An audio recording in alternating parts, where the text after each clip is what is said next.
আসসালামু আলাইকুম, আশা করি সবাই ভালো আছেন। আলহামদুলিল্লাহ আমরাও ভালো আছি। এই যে আমরা নামাজ পড়ে বের হইলাম আর কি, বের হয়ে সবাই যাইতেছি এখন বাসায়। সবার মনে কষ্ট, সবাই পরিবার ছাড়া ঈদ করতেছে। এই যে এই দুইজনের কোনো কষ্ট নাই, কষ্ট নাই। যাদের পরিবার নাই তাদের কি এর কষ্ট? পরিবার আছে ইনশাল্লাহ, পরিবার আছে আর কি।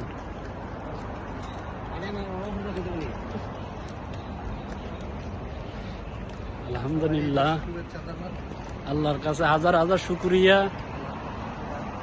29টে রোজা ইনশাল্লাহ পড়ছি, তারাবির নামাজ পড়ছি, মসজিদে নামাজ পড়ে আসলাম। আল্লাহর কাছে হাজার হাজার